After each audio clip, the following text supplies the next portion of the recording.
Om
Sahana Vavatu Sahano Bhunaktu Sahaviryam Karavavahai Tejasvinavadhitamastu ma vidvishavahai.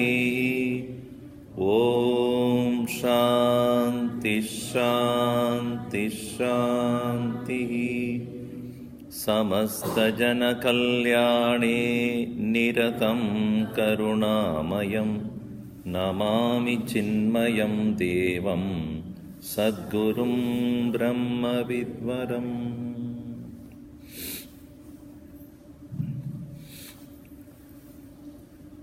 Thank you for the warm welcome. Little cold here. Outside is warm. After almost 6 years, I have come to Florida. It's my mistake, not yours. So today's topic is about the mind. And don't say never mind, because that is what the most important matter. The first question that arises in our mind is mind a matter or doesn't matter? Various views are there about this, and interestingly, all the Vedantic texts are all about this peculiar thing called mind. Some say it is real, that there is something called the mind, because we experience it, and our general conclusion is whatever we experience is real. Correct? If we experience heat and cold, it is real for us. Joys and sorrows, happiness and unhappiness, real. Pain and pleasure, real. Success and failure, honor and dishonor, all these various experiences, whether it is related to the body or to emotions or to our intellect, we think it's all real because I experience it. There are 3 schools of philosophy we have to broadly look into. The popular school of philosophy is whatever is experienced is real. That's what we all belong to. The science says what is real is what is perceived. In other words, I believe in what I see. Whatever is perceived is real. I believe in whatever I see. If it is raining, it is real, it is raining. If it is sunshine, it is sunshine. On that account, your dreams also should be real.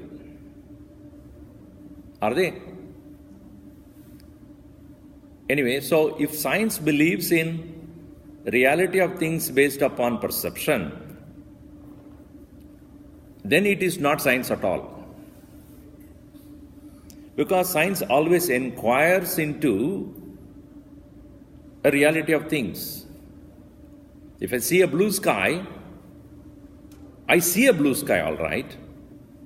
But is it real? Are there any blueness in the sky? I see sunrise and sunset, but is there really a sunrise and sunset? Is it real? So, upon inquiry of that, the science comes to declare a part of it is real and part of it is not. Like sunrise, here in sunrise or sunset? This place is sunrise, right? Sunrise. Does sun rise? Doesn't. But so a part of your experience as the experience of sun rising, from the standpoint of the eyes, it is real. But actual phenomena outside it is not. Sun doesn't rise, it is the earth which is tilting, right? So it has an appearance of sunrise. It doesn't really stop you from taking a picture or taking a video and experiencing the joy of the beautiful early morning sunrise or the late evening sunset, etc. So it doesn't stop you from that. But that is only a partial reality. So as students of science, we have learned that not all that is perceived are real. Upon inquiry, you will realize that what we perceive is not necessarily 100% real. Do you agree with me? If you need not agree. No.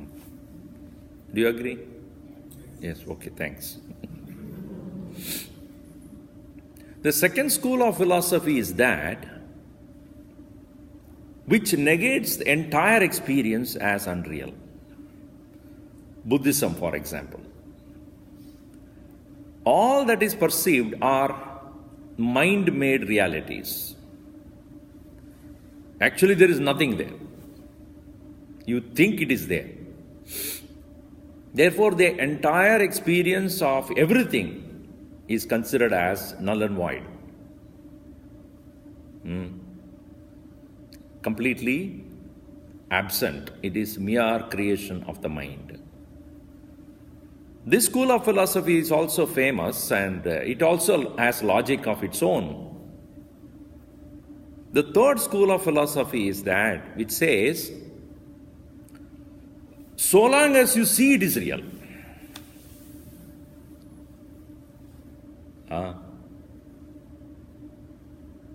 It is your choice.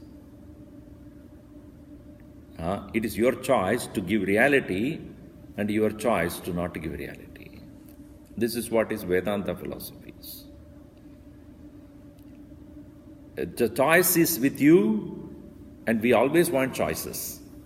Is it not true? If you go to a mall to buy something, you want to buy soap or a detergent or a shampoo or a toothpaste. If there is only one brand, then what do you say? Hey, do you have any variety? Do you have any choice? No choice. Then I'll come later. Because I must have another choice to see whether this is good or that is good, even to compare. The Vedanta is that which says the choice is entirely yours. You can choose to experience it or choose not to experience it.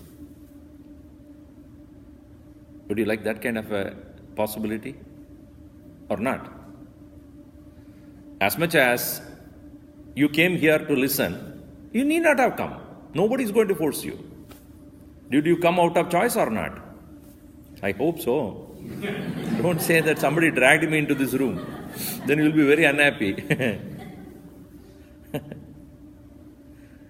No, my wife wanted me to come. What to do? I just came. I never wanted to come, really speaking. So, that choice that we have is what gives us freedom. Choice always gives freedom. Our freedom is having as many choices as we can have. Your own children, If you ask them, what you would like to be? If he's a 10th grader, 12th grader, you ask what course you would like to pursue or what career you would like to go for. Their shoulders will go few inches above and come down. I don't know. Even after entering into the university, you ask them third year also, what you would like to be? If that is the case in the 40th age of your children, then it will be a problem. He is 40-year-old and he asks, what do you want to be? There is a problem here. You ask them, are you hungry? I don't know. Who will know? Whether you are hungry or not, who I know or anybody else would know it. Are you hungry? No, I'm good. I never said you are bad. I am good is what does it mean? Anyway. So because they have choices to eat this or that or to go for this course or the other course or to come to the discourse at all or not. So therefore, choice is freedom.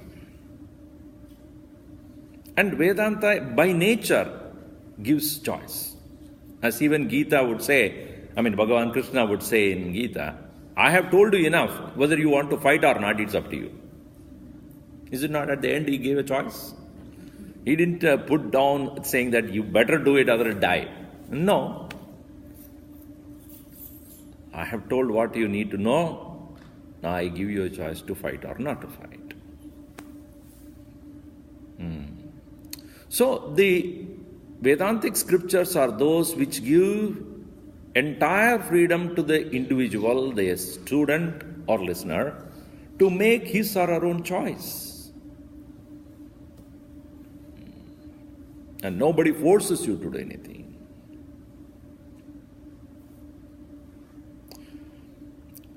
So let us look at that and understand what the role of the mind here is. Coming back to the point, what is mind? Which is what is going to have choices right now. Because this mind is what makes a man a human. The very word human has got the word man. Is it not? ये सब मन की बात है, not मन की बात है, मन की बात है. मन एव मनुष्याणां कारणं बंध मोक्षयोः. बंधाय विषयासक्तं मोक्षं निर्विषयं स्मृतम्. This is said in Amrita Upanishad. Manushyanam manahe eva bandha mokshanam mokshasya karanam. Bandhasya mokshasya karanam. Meaning, mind alone is the cause for bondage and liberation. If your mind is preoccupied with the matter, it's bondage. When it is released from the preoccupation of the matter, it's freedom. And the choice is yours. Vishayasaktam manaha bandha. Baddha. Nirvishayam manaha moksha. Moksham nirvishayam smritam. In one of the compositions our Swami Tejamayanji has beautifully put, what makes an individual get bound?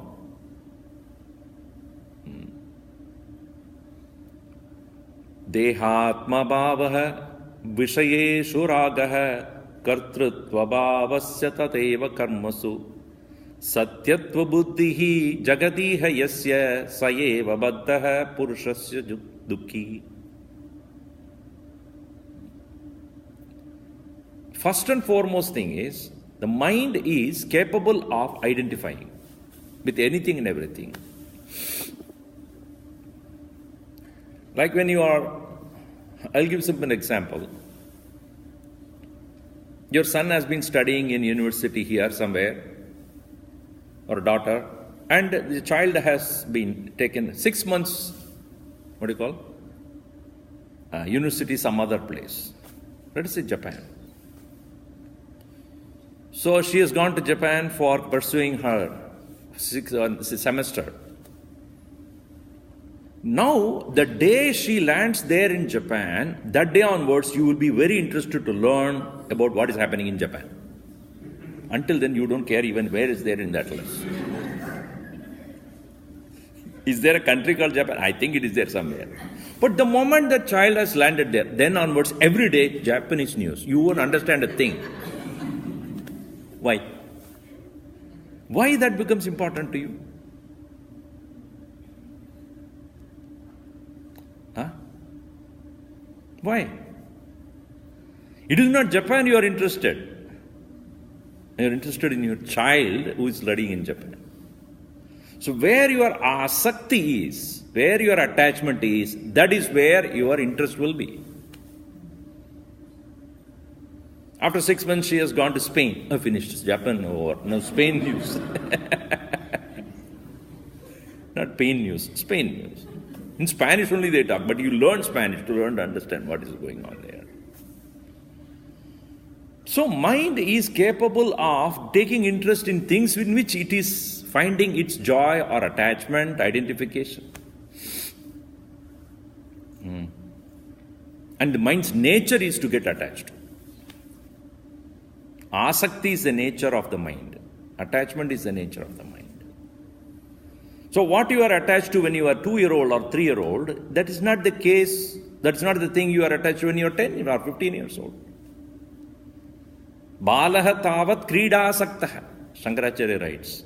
When you are a balaha, when you are a child, when you are a kid, krida asakti, meaning attachment to games.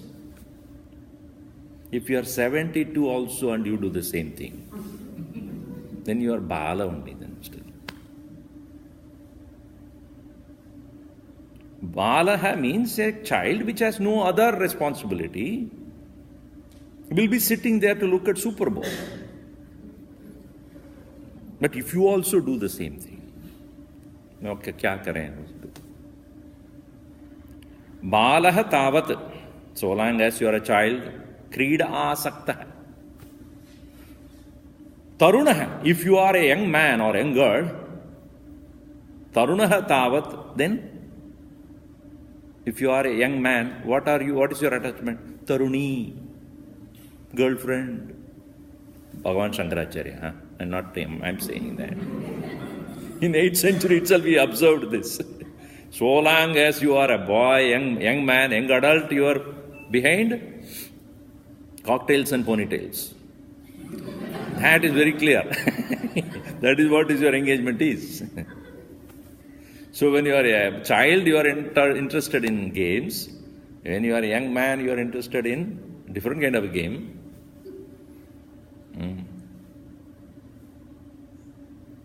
Vruddha, after that you married and then you become an old person. What is your asakti or where are you attached to? Chinta sakta. No, I should not have married this one. Make a big mistake I did. I should not have come to this part of the world. Another mistake I made. Chinta, worried. Regrets. So the mind also get attached to different things based upon its intention to gain, derive pleasure from. When the child is small, the toys, etc. That is where the pleasure is for the child. But as it grows up, it changes its choices. But at all times, the mind is in some way or the other attached. All right. Now, what do we mean by attachment? Again, the question is, what is called as attachment? It is something physical, where you get attached physically to it. You can come to the front, will not eat you here. Now, he can do homework there. Sit down. Okay, good. Now, oh, she's afraid now.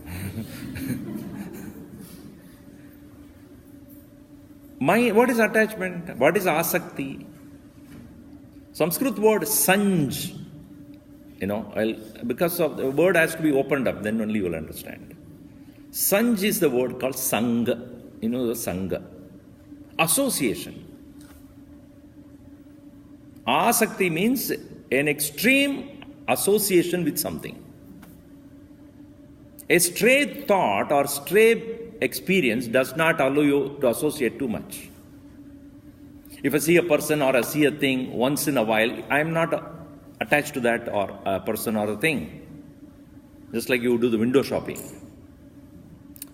Window shopping is the starting point of a problem. Okay? I'm doing window shopping. I'm not going to buy. I'm not even carrying a credit card with me. That is sufficient. After you come back home, that handbag, Gucci or Bachi or something, what is it called? What is it called? Something, I don't know what it is. Gucci, right? Gucci? In Tamil, Gucci means a stick. Gucci. Oh, that I saw, it's the latest, and I've seen it, my friend having it in a party, and she's showing it off too much. I should go for the same brand, latest model. You saw the window shopping, they did the window shopping. You saw that. Or a stray thought that has come about that once in a while. Next day you are passing by the same mall, you stop and look at it a little more carefully. What's the price? Is there any discount? Is there any sale? And then you came to your workplace or somewhere and somebody else is taking the similar one going around. Same model. She is also going. So when your mind is again and again attached to or associates with something, when the repetition takes place in your mind, then it slowly leads to asakti. When you add it to sanj, asakti. Means always, all over. So asakti is a constant association. This constant association leads to attachment. As Bhagavan Krishna says, Sangha sanjayate kamaha. By constant association, desire is born. Desire to have it, desire to own it, desire to enjoy it. That's why when you are watching a TV program, some ads will come again and again and again and again. They know, the marketing people have read Bhagavad Gita also. Again and again you show something, then the mind will keep rethinking about it. Dayato vishayan pumsaha sangateshu upachayate. Sangha sanjayade kama. And constant association leads to desire to own it, experience it. Now again I am inviting you to come here, please. Good. You will listen to me. Good. So, attachment cannot be if the mind has no association with it. So, thought association, not physical association, thought association. So, mind, after all, an instrument or an equipment that we use to interact with the world, we have the choice where it should, what kind of a thought it associates with, and what thought of thoughts we need not associate with. That choice when you make, you are free. And if you don't make that choice, you are not. That's why I said, Vedanta gives that option to you. It is your decision to be free or not to be free. It is not the world outside, the objects outside that is demanding your attention. You go to a party, at the end of the week there is a party, somebody is offering some evening party. A lot of various things are there to eat. There is a vada also. Does the vada say vada, vada? The vada is not going to talk to you, but your mind demands it. You know what vada means, huh? Vada means come here, come here. Does the vada call you to come here, come near to and possess it, own it? No. Objects do not have the ability to invite me, because of my mind association with that object which I had experienced before and I enjoyed it. And therefore, as soon as I see that, I want it. That gets attached to. And as you go nearer to that, the vada being a smaller quantity, somebody took 3 vadas and went away and emptied. Now will you get very upset with that person? Why 3 vadas you need? Vada. Give me that vada. No, I'm taking it home for my brother, my son and daughter. You are not supposed to take it from here. You start an angry interaction. So, kama leads to krodha. What is that? Desire leads to anger. When you are deprived, when you are not given what you want. So earlier mood was desire. Next is turned to become an act of frustration and anger. Then all other associated evils will start.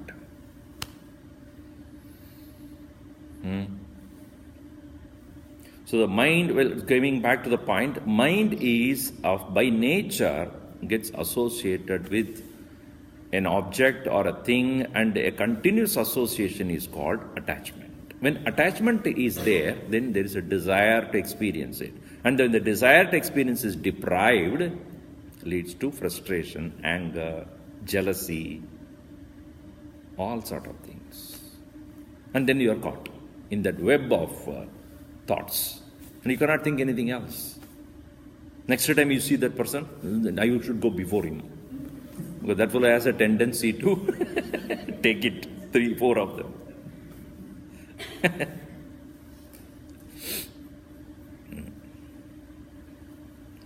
Now, what Krishna enlightens Arjuna in this context is, mind is of this nature, you understand? Yes.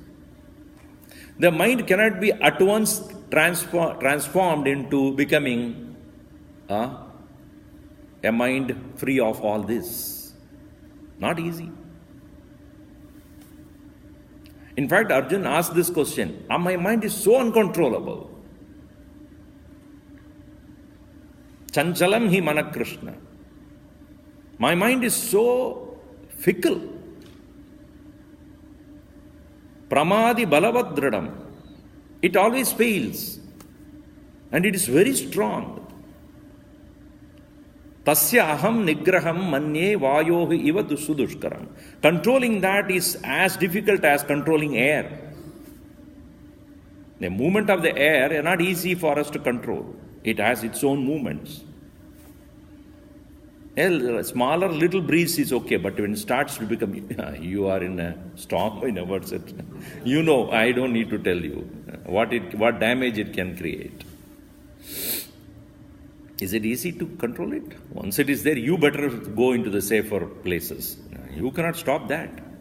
In that way, oh Krishna, you may talk so many things about this, but mind, it's so difficult. Krishna doesn't deny that. He doesn't say, what are you talking? No. He accepts that. Yes, mind is of the nature of Chanchal. Some people keep the name Chanchal. What to talk of them? What आपका नाम क्या है? Chanchal है. Wonderful. That is a wonderful name.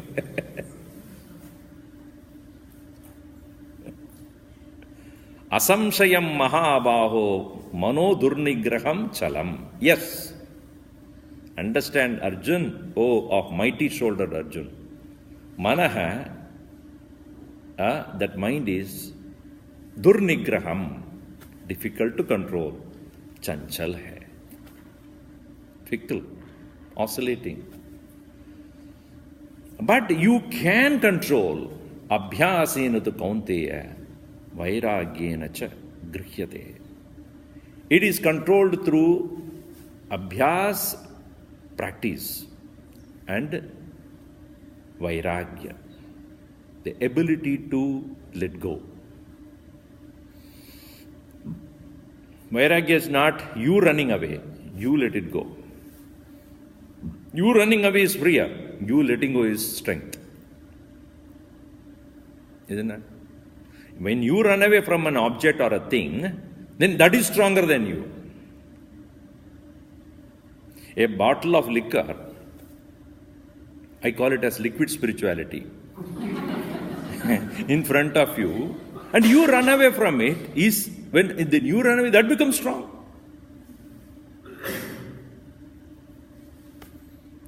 It doesn't matter to me because I don't need to drink, I don't have intention to drink. Then who's strong now?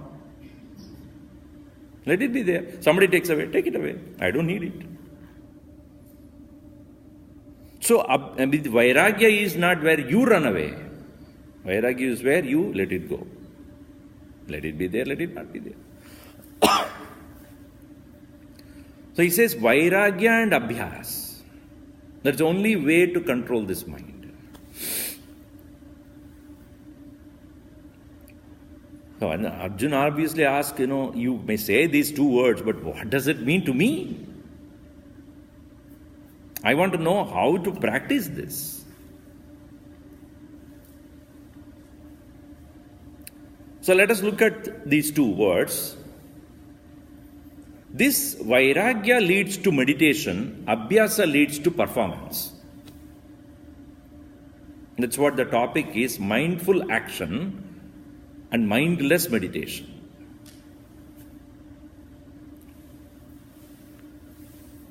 So, Abhyas, the very word means Abhi Asati.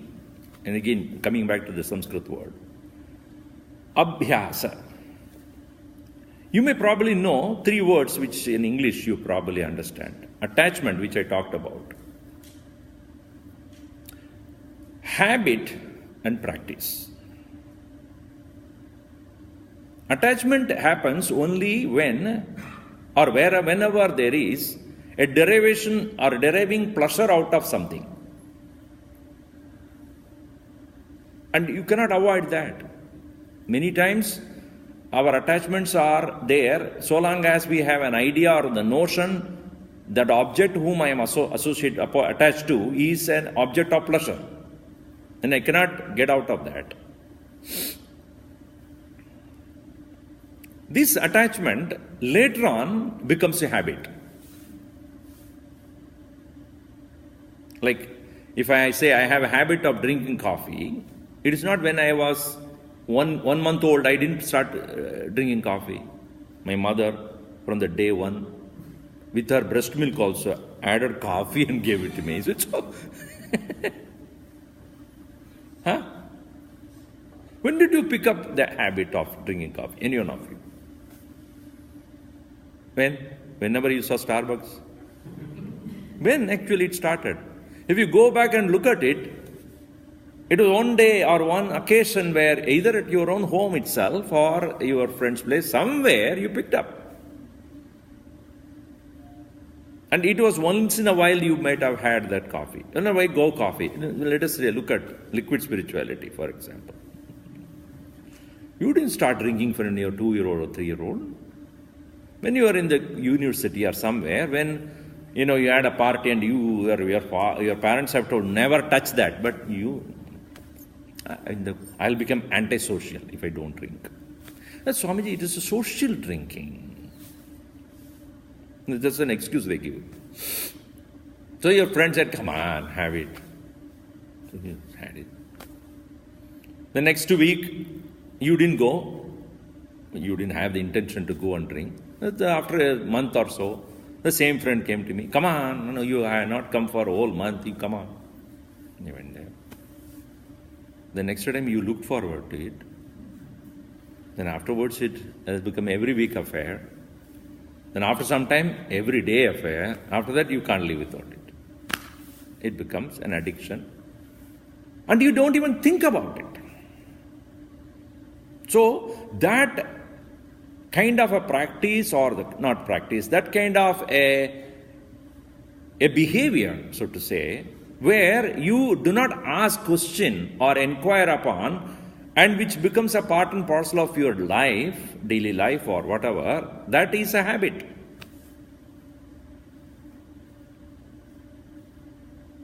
That's why it is said that habit is such that you remove H, a bit remains. You remove A, bit remains. You remove B, it remains. It just doesn't go so far easily away from you.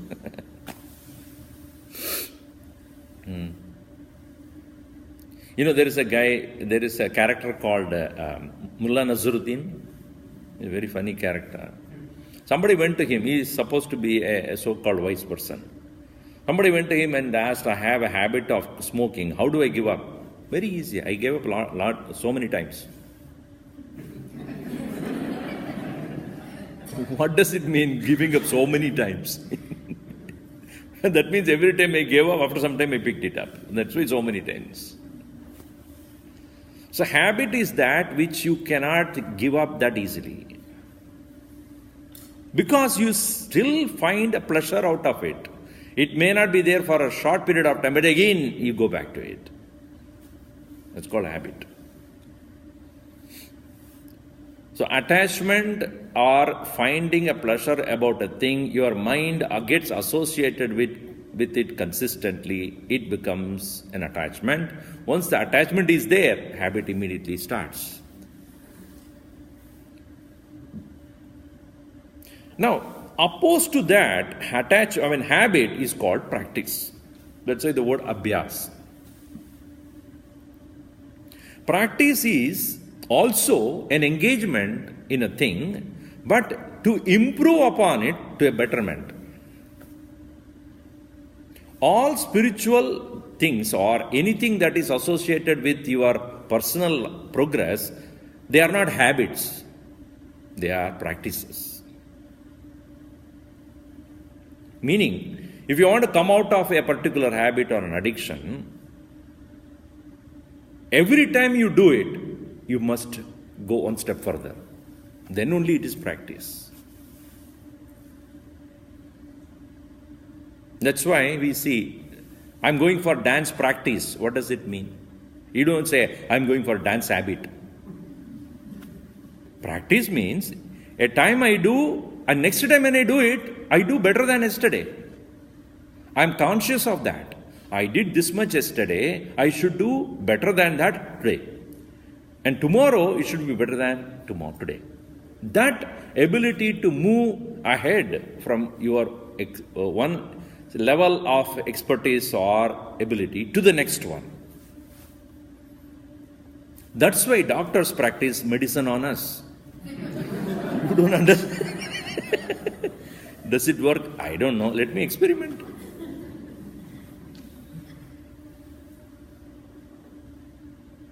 One patient came out of this operation theatre running out. So somebody asked, why are you running away? You know what's going on there? The nurse was saying, you will be better, you will be better, you will be okay, go ahead, you will be okay. That's what she said. Yes, that's what she said to you. No, it was the doctor.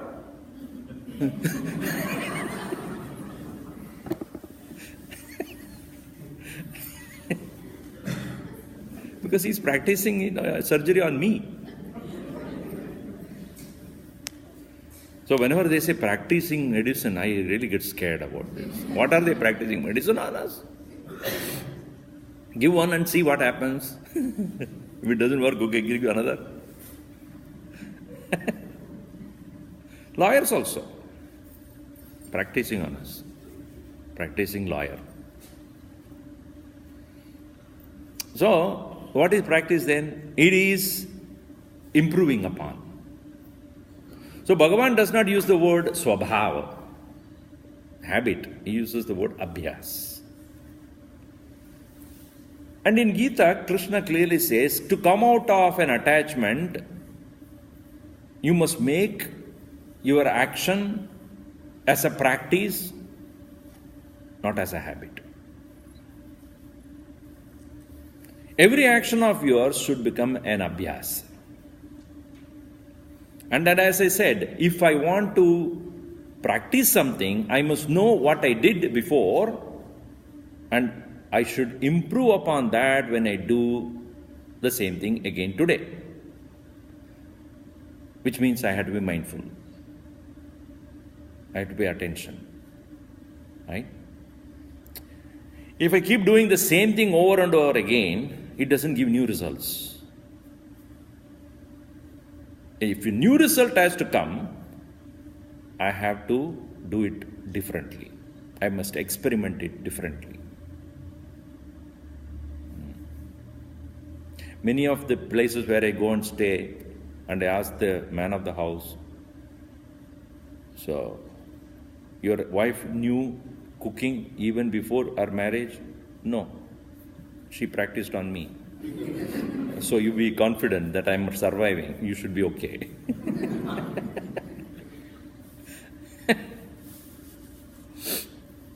She improved over a period of time. I was the guinea pig first. So what does it mean? Mindful. To be aware. And for that reason only, Krishna says, don't have asakti on external result.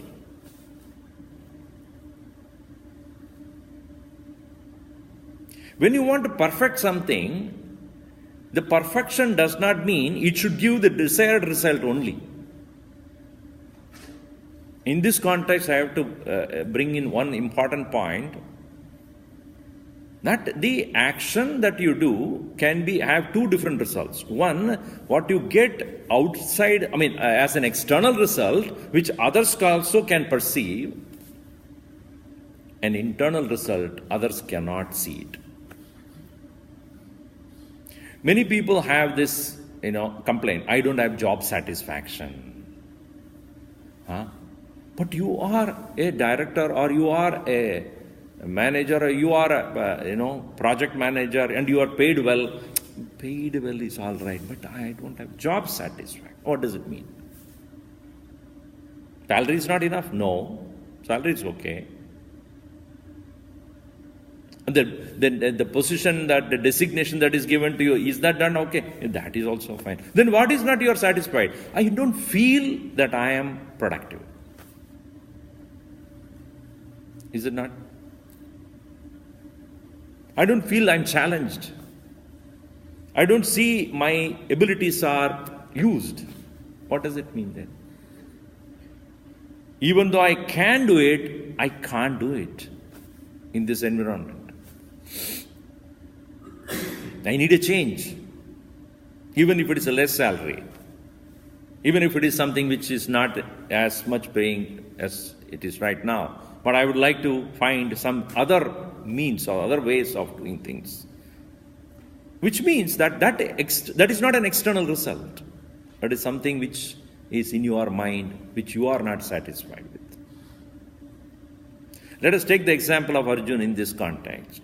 Does he not know how to fight the war?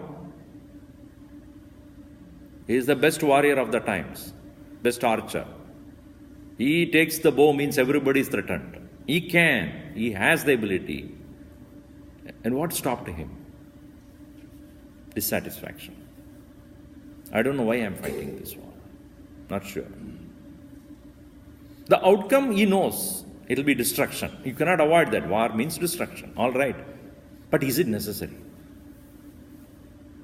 Is it worthwhile? Is it useful? I'm not sure. That's why he asked that question. Should I? So that's why I said I want to bring the context here. So the inner contentment is also to be kept in mind while working in a job or accomplishing something. So mindfulness is not necessarily required for bringing out a desirable outcome. But mindfulness is necessary for bringing an improvement in the way you do things.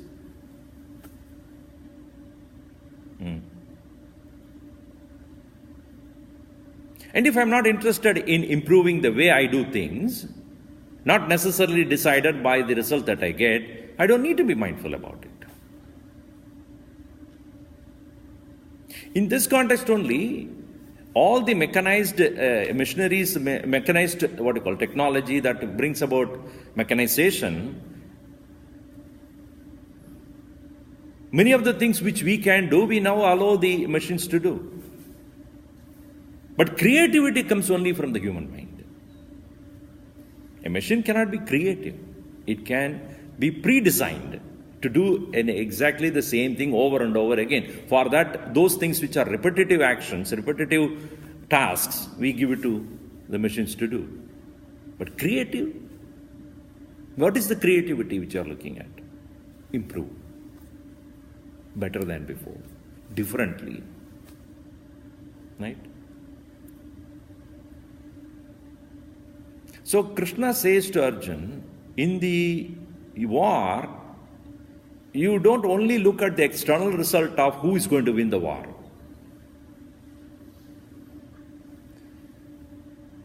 You have to think about whether your mind is quiet, pure, free at work.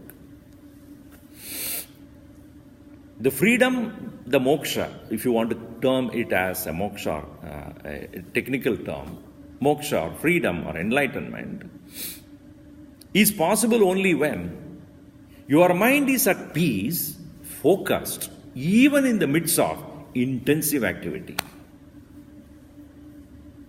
That result, if you seek, you have to be mindful. Tasmad asakta satatam. Karyam karma samachara. Asakto hi acharan karma. Param apnodi purusha. This is a very important statement he makes. Tasmat, therefore, asaktaha, unattached. Satatam, always. Karyam, what is to be done. Karma, action. Samachara, do it well. Therefore, Arjuna, detached, you should engage in the work very well. Asaktohi, by detachment alone. Acharan, engaging. Param apnodi purusha, you reach the highest goal of liberation. He doesn't say don't work. Work with a different purpose. And if our aim is not that freedom, as I said, the aim is not that choice of being free, we can continue to do the work as we are doing. Nobody is going to be bothered about that. You can be a very well-known professional in your own field, and you may achieve many things, accomplish many things in your own field of activity, all right. But the inner freedom while at work, freedom of the mind while at work, cannot be achieved.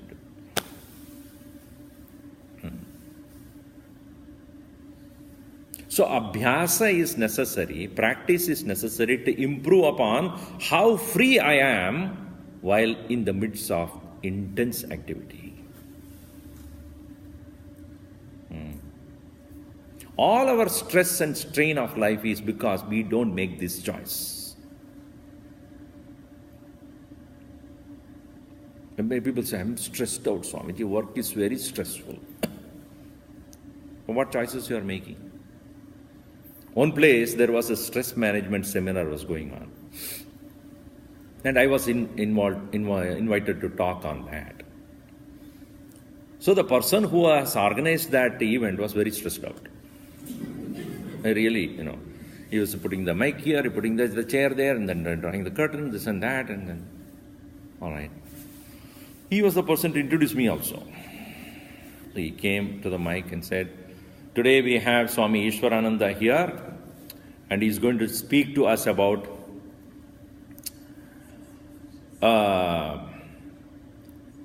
stress without success.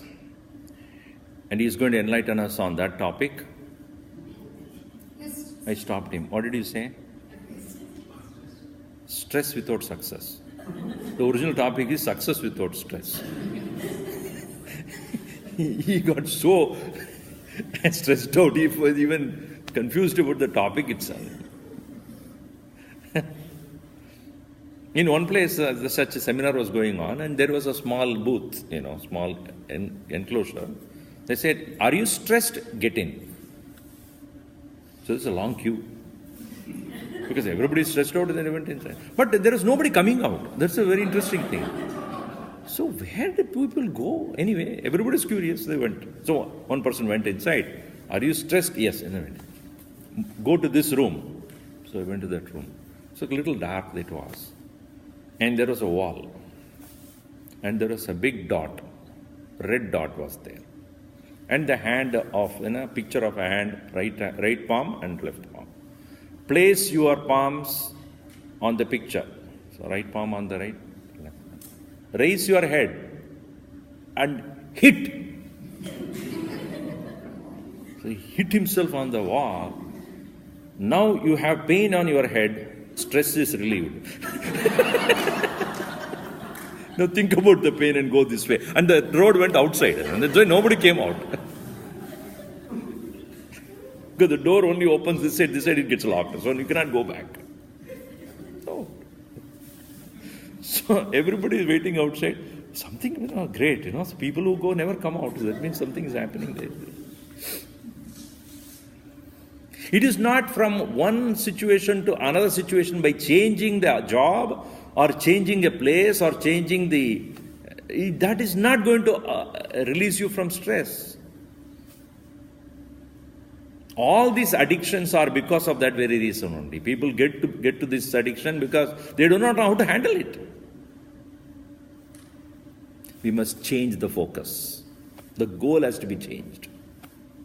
If you don't change the goal, you repeatedly do the same thing, the repeated stress will start. So Krishna says, your goal in this war is not winning. Winning is a byproduct. Winning the war is a byproduct. Winning your mind is the primary objective. If you win the mind, you win not only the war, but you win the world. Because that winning of the mind will allow you to win anything that you take up. For after all, the winning is the winning is inside, within you.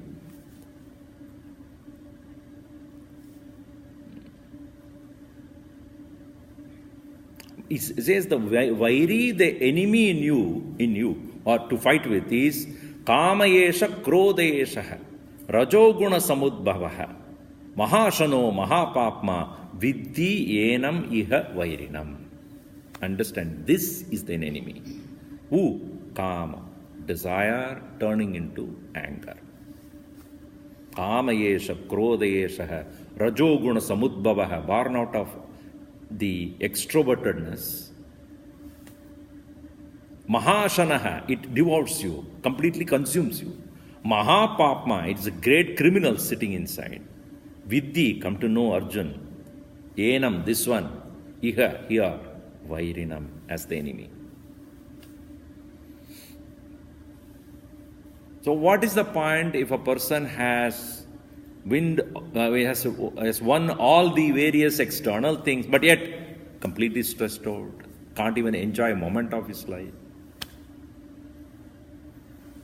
And people will celebrate and congratulate you for all the accomplishment external, but you are internally, you are consumed, finished. There are people today who are 40, 45, they might have achieved many things, but die when they are 50. Why? Because they can't handle their own stress. I'm coming from Hollywood.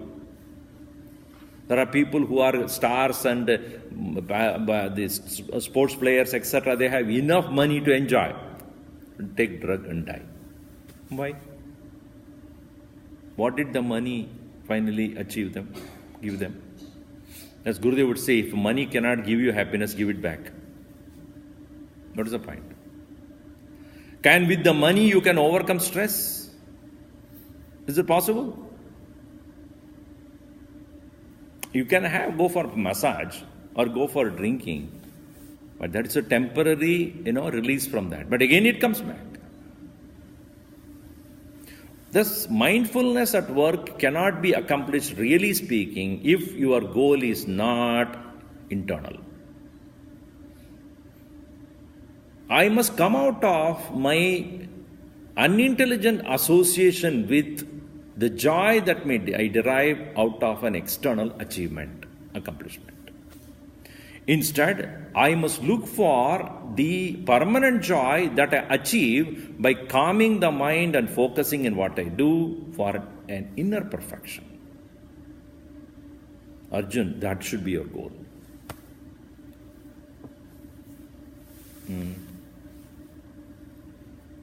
So, mindfulness at work is not just for being more productive externally, or to accomplish external results, or to gain some respect and appreciation and honor from your workplace, but to become free within, to win that mind which is subject to such an amount of pressure and stress, by focusing on a greater freedom within.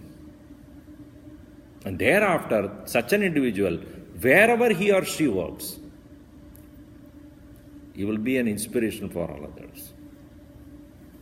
Krishna says, you don't force this on others. People don't understand. Na buddhi bedam janayed ajnanam karma sanginam joshayed sarva karmani vidwan yukta samacharan. This inner change cannot be perceived by an external personalities or beings. Therefore, don't force upon them. While you engage exactly like them, completely free in your mind, the secret you only would know. So, the giving up of the attachment to results of action is not giving up the results. Many people ask this question to me, Swamiji, is it not Krishna talking about giving up the results? No way, he doesn't say that. Nobody can work in this world without thinking about the result. Can you? Think about it. Any action you take, any work you take, first question you ask is what? What do I get out of it? If it is not going to accomplish anything, why should I do it?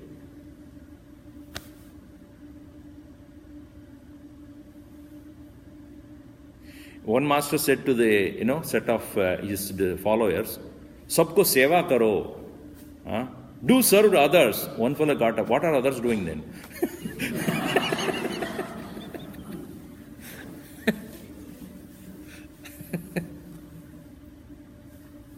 Nobody can work in this world without expecting a result.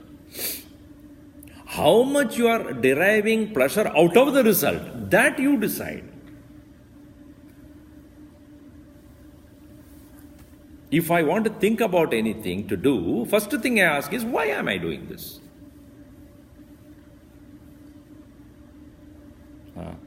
Prayojanam anuddishya moodaha abhina paravartade. Even a fool would not engage in the world without thinking about result.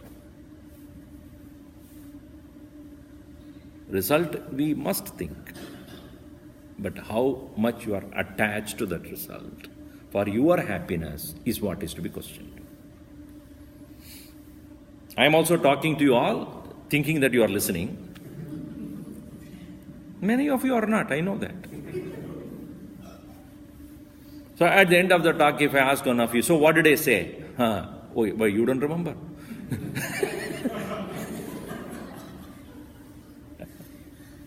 Okay, I spoke for 1.5 hours. Tell me in 5 minutes what I said. Swamiji, I recorded it. So if you don't give the answer to me, I feel very miserable, is it? I am not. Why? I'm detached. I don't care. I want to say what I want to say. I shared with you, and if you don't get it, then it is your problem, not my problem. You wasted your time, not me. Even if one person understood, I spent my time well. But that is not the way we look at things, right? We want specific results because we have specific joy out of it.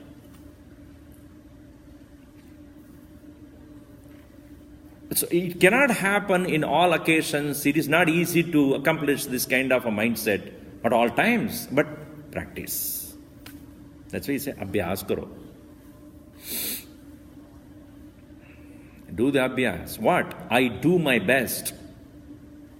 I give the best result possible, but I'm not attached to it. In the sense, if it doesn't happen that way, I may change the method of doing. I improve upon what I do, and I do not become disappointed, dejected, stressed out of that.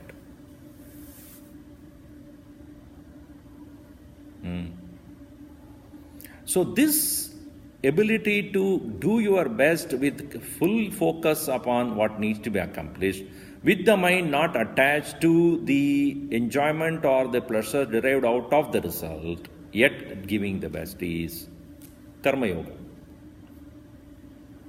Karmani Yoga. Engagement in action with the correct understanding.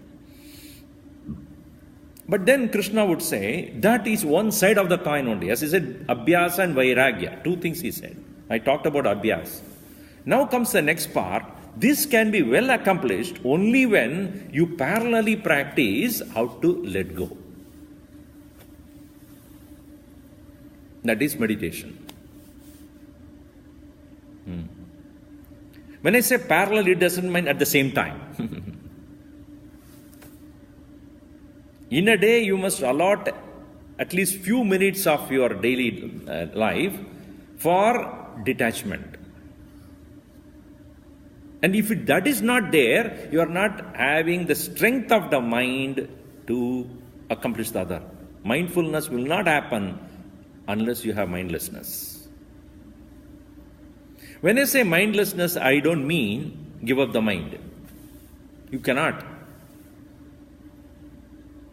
Many times people say, Swamiji, when I sit in meditation, all that happens is so much of mind.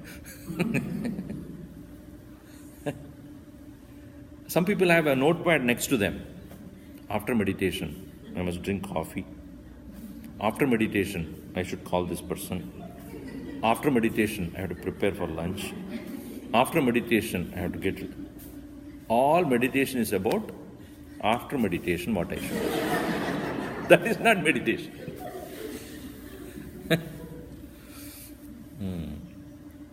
Many people don't even know why they are meditating. Swamiji, I meditate every day. What do you do?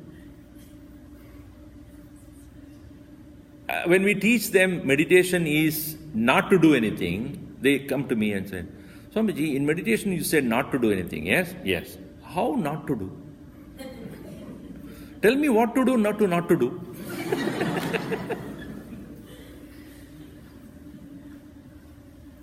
And there are many different people having many different, skills and methodologies.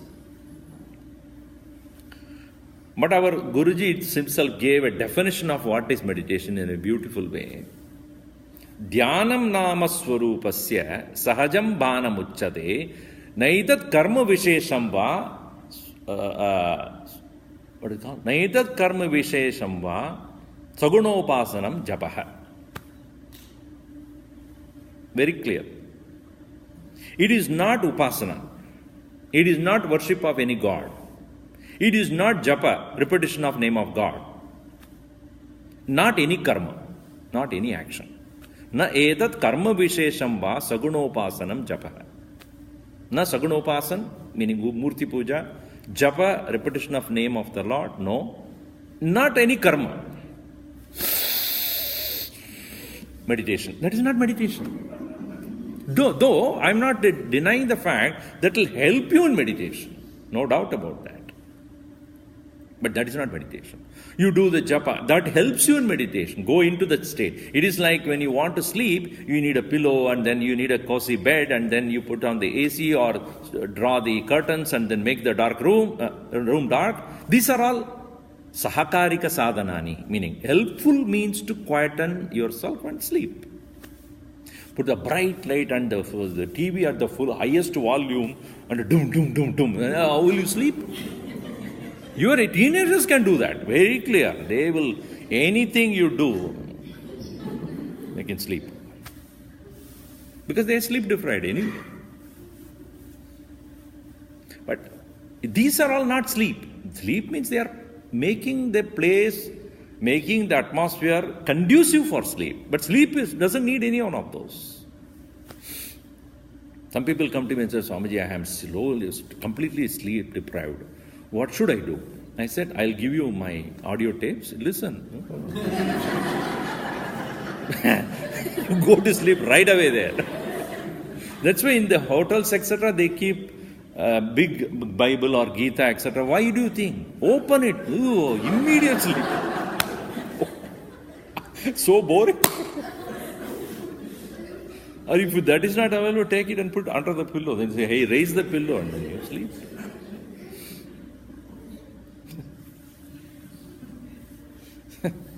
I wonder why they keep next to the bed. Is it for sleeping? So, meditation is not a karma. Na etat karma vishesham. No special activity. But the problem is, how not to do? Mindlessness, what does it mean?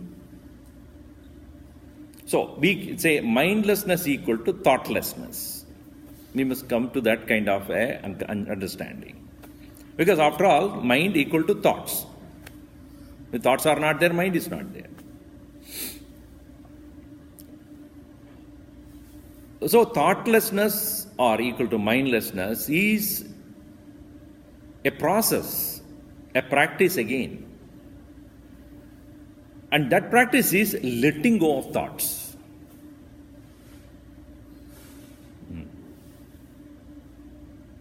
The achievement a meditator gains over a period of time is, he doesn't stop thoughts. He doesn't focus on thoughts. At the present moment, we all are products of what we think. You came here because you thought about it. If you have never thought about it, you would not be here. So thought makes us act. And if you want to reduce your action, the thought accordingly should be reduced. But at this moment, thoughts come to us as though it's continuously, there is some source which is making us continuously engage in thoughts. In Sanskrit, it's known as vritti. Vritti is thought. Vrittayaha manaha. Mind is nothing but the thoughts. Now let us analyze thought. What is a thought? A thought is a relationship between you and any object. Mentally created association. Like if I'm seeing a flower there or a table there, my eyes are looking at the table does not mean I'm thinking about the table. You agree with me? You are all looking at me, your ears are there. It doesn't mean that you are listening to me, as I said before. Unless mind is there. Even as I'm talking to you all, I may look at the table 2-3 times. Doesn't mean the table thought comes to my mind. You may look at something, associated thought may not be there. When does it become a thought? The table becomes a thought only when you focus or your mind is engaging in what you see. Correct or not? Say yes, otherwise I do not know whether you listen to me or not. A relationship between an object and a subject. And that relation should be real. Real in the sense, yes, the subject is involved in recognizing that object. Otherwise, but just seeing, it doesn't mean it has a relationship. From today morning onwards, up to the point you came here, you might have seen many people in the workplace or in the mall or wherever you went. Do you remember all of them? Why not? You saw. Your eyes saw it. You have went aisles after aisles, many different aisles where you want to purchase something. So many products that you saw. What do you remember? Close your eyes and look at it. What are the things I saw in the mall that I went for shopping? Which one? Which one comes to your mind? That you paid attention. This subject, therefore, I, the individual, and the object can be anything, a person, an object, or even a thing that I read, or something which I heard, something I smelled, something I touched, something I tasted. something I remembered. So a remembrance is also can trigger a thought. A seeing can trigger a thought. A hearing or tasting or smelling. Anywhere my mind is, or I, the awareness is involved, given reality too. Clear?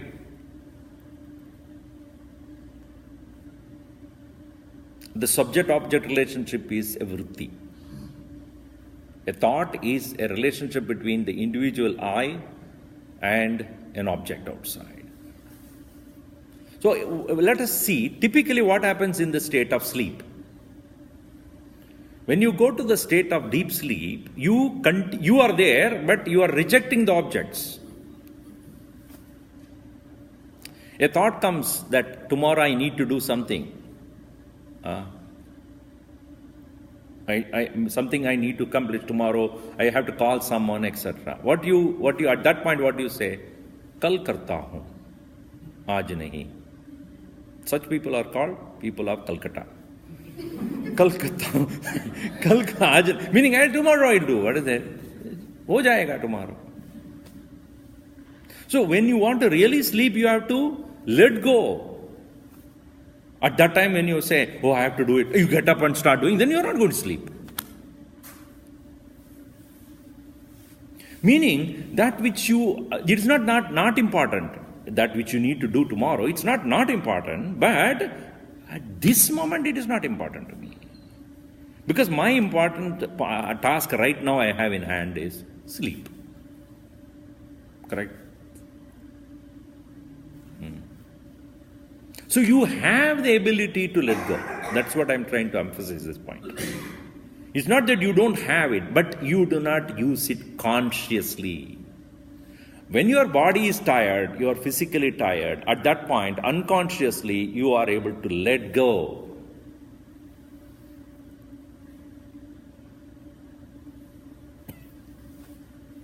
When you start consciously doing that, that is called meditation. Unconscious rejection of unconscious engagement of the mind in letting go of the object equal to sleep. Conscious letting go of objects from the mind is called meditation. That's all the difference. So it is not that we are not used to it, but we are not doing it consciously. Out of tiredness, as I said, or exhaustion, or as a routine. So this conscious rejection or conscious letting go, rejection is not a correct word, letting go of thoughts about the objects, Gurudev calls it as objectless awareness.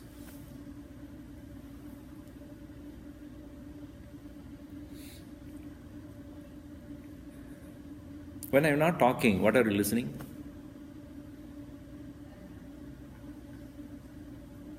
Are you listening something? What? When I am not talking, what are you listening? To the sound of that going on there. If that is also switched off, what do you listen? You don't listen. You observe silence. Correct or not? Can I create silence to you now? Is it possible for me? I can create sound. Can I create silence? That's why nowhere you will find anybody writing, create silence. No. Observe silence. Correct? What do you mean by that? When there is no sound, what is there is silence. Am I right? Let us say we now decided to dance in the floor, in this floor. Not I'm going to do, but let's see. What you should do now? Let us all decide to dance here. Garba. What do? Clear the chairs. Take the chairs and put it in another room. Now what you have created here? Space. Correct or not? Did you create space? Tell me clearly. Did you create space? You just said. Or I made you say that. Now space is occupied by chairs. Not the space is not there. Space is there but occupied with people and chairs. Now when you remove the chairs, you start discovering space. In the same way, when the thoughts are there, awareness is obscured. When the thoughts are let gone, awareness is discovered. It's not that it is not there.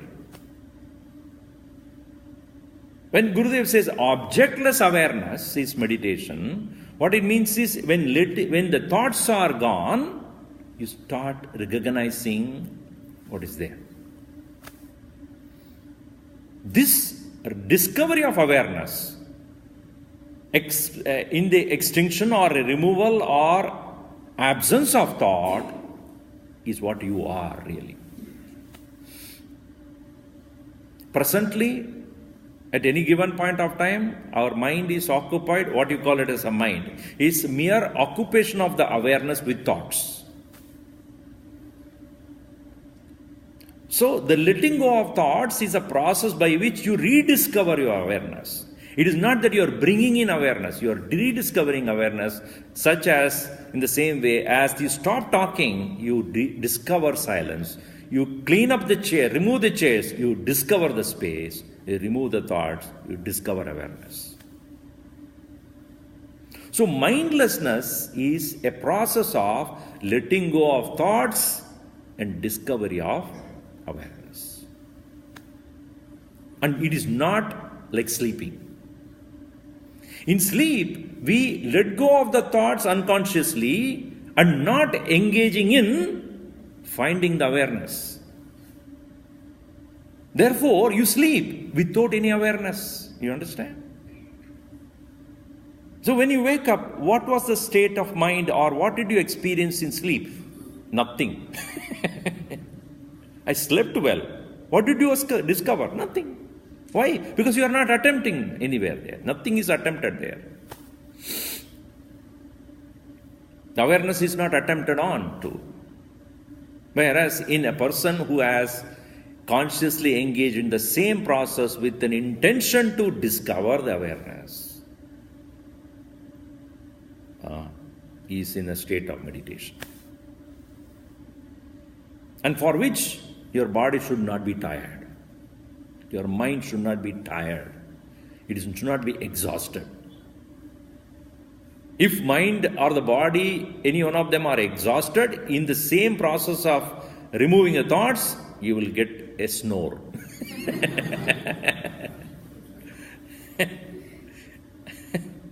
That is why we prescribe meditation to be done at the morning when you finished sleeping. If you do it in the evening, sure, you will definitely get it there. But only thing you will think is sound sleep. Sleep with sound. Sound for others, sleep for yourself. Because mind is tired, body is tired. So Krishna prescribes there in Gita when to do meditation or how. He says, don't overeat. Don't oversleep. Don't overwork. The moment you do this, you fail. Because mind naturally gets into the state of sleep. Yukta ahara viharasya yukta jeshtasya karmasu yukta swapnavabodhasya yogo bhavati dukkha. Overworking, overeating, oversleeping will not lead you to meditation. But on the other hand, moderation in sleep, work and action will lead you to that state which will destroy sorrow. So mindless meditation, when we say, it is not just getting rid of the mind. It is letting go of the thoughts. Which means not giving importance as the thoughts arise in your mind. After all, as I said, if I see an object, if I am not thinking about it, no thought will come there. Now I'm not paying attention to it. So as the Memory can bring about thought when you're sitting all by yourself. That's why when they say, don't see anything, don't hear anything, shut down all those things, what does it mean? Because the moment you keep your eyes open or you are in the intention of listening to something, then you cannot let go.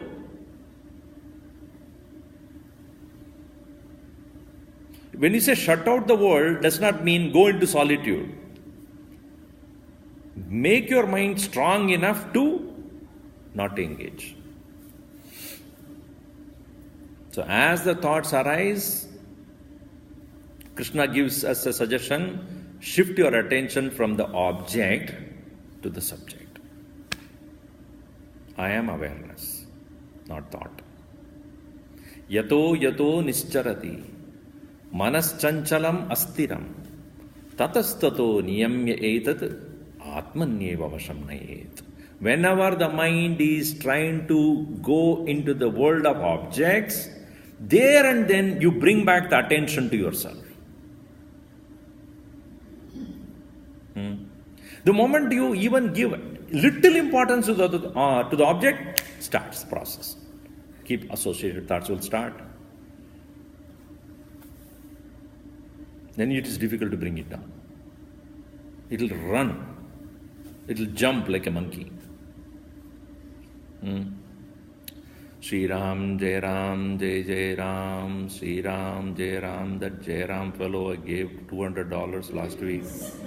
That fellow, I don't know, every time I give, he doesn't give it back. Now, he is after all my brother-in-law. If I ask him anything, my wife gets very upset. That fellow is a totally useless fellow I have ever seen in this world. And his mother is also like that, mother-in-law. She is also like that. Father is worse. Now, where it is gone? Ram se, kahan se, where did it go? It will run. Moment you give one single, weakness, if you allow, it will run. As and when a thought arises, at once you move from there to the object, from the object to the subject.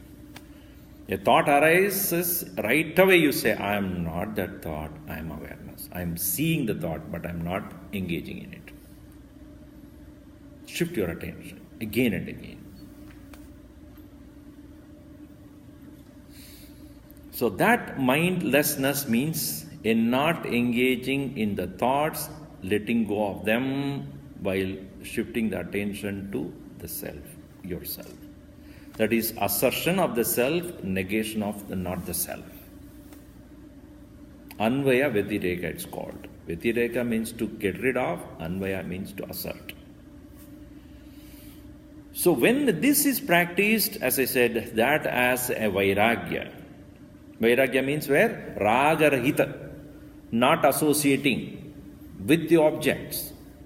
When it is done parallel means when you begin the day with that, then come to the workplace, your mind will be extremely focused because you know now how to let go of things. My mind requires to have a minimum number of thoughts mostly focused on what I'm doing, not preoccupied with anxiety about the result. I do my best, the result is based upon what I do only, not by my thoughts, not by what I think, not by what I desire, not by what I associate with. What do I do now? Thus the focus in the work and letting go of thoughts in meditation. Mindlessness at meditation, mindfulness at work, together make a spiritual life very interesting. You may probably use the help of japa, for example, to reduce your thoughts, or you can start the puja or upasana for the sake of making the mind focus on a particular set of activities which will calm down the mind, and such a calm mind gets ready for meditation. These are all, as I said, sahakarika sadhanani, helpful auxiliary methods. But many people, what they do the puja, but they don't follow it up with meditation. After the puja, it's over. Get up.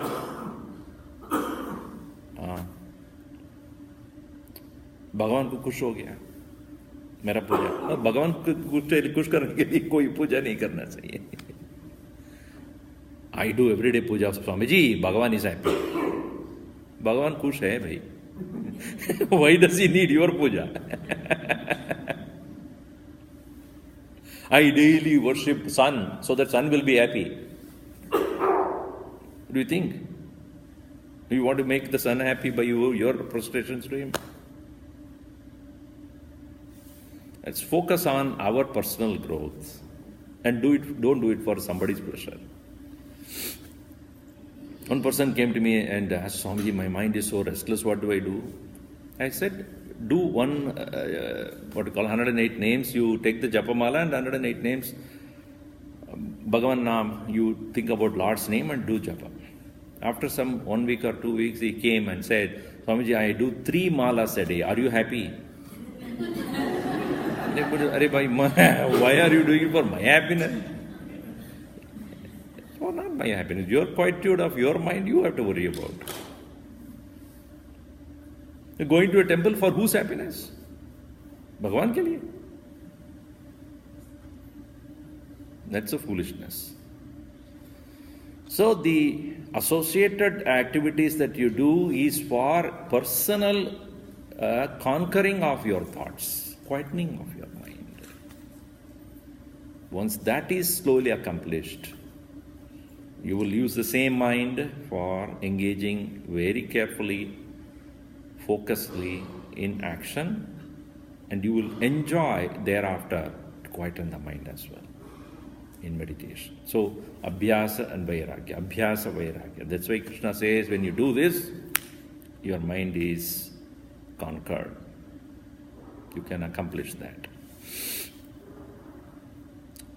Om sarve bhavantu sukhinah, sarve santu niramayaha, sarve bhadrani pashyantu, ma kaschid dukkhavat bhavet.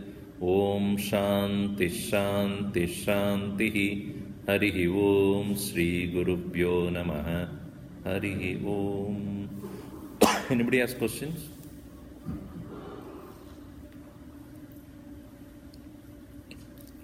Very good. You didn't listen.